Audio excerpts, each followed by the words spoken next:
Bonjour à tous et à toutes.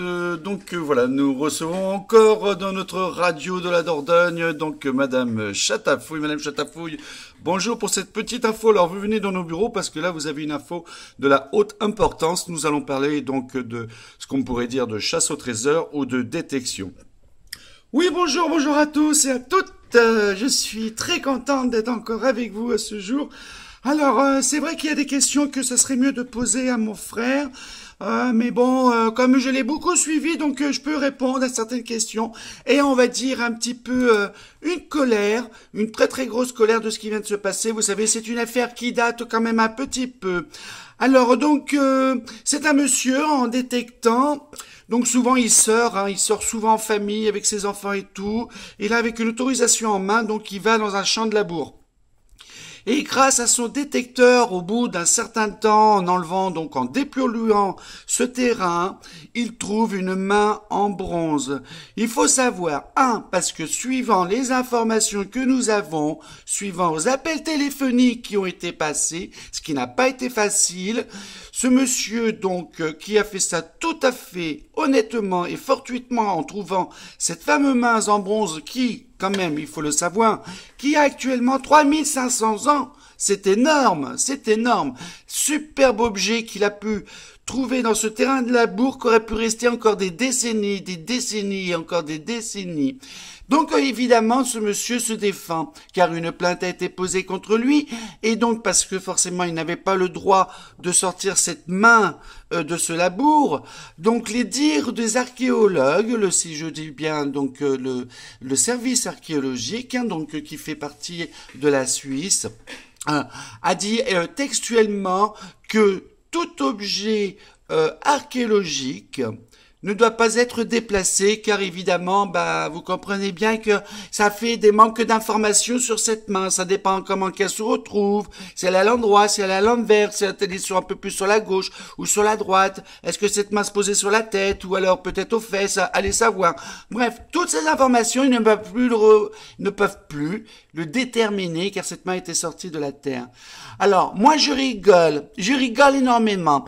Oui, Madame Chatafouille, je vous dis, vous rigolez, on vous comprend. Bon, c'est un peu cafouillé quand même. Donc, si on répète bien, un détectoriste avec un détecteur trouve une main dans un labour. Donc, il faut savoir quand même, je crois, Madame Chatafouille, oui, que cette main a été trouvée à une certaine profondeur qui ne dépasse pas les 60 cm, comme la plupart d'ailleurs des appareils que les détectoristes prospecteurs, je préfère dire prospecteurs parce que détectoriste n'existe pas dans le dictionnaire.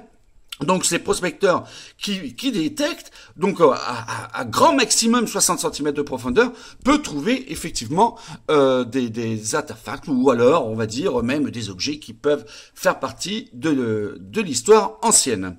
Oui, tout à fait.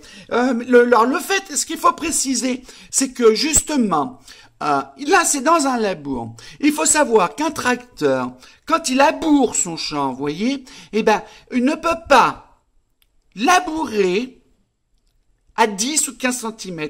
Un labour de champ se fait maximum 60 cm de profondeur. Donc là, je rigole parce que si un tracteur défonce un terrain à 60 cm, vous pensez bien que les objets qui sont entre 0 et 60 cm sont tout le temps déplacés. Donc là, le monsieur, l'archéologue, raconte que des conneries. Moi, je dis ce n'est que des conneries, car automatiquement à la base, même si la main était sur le côté de la paume vers la terre.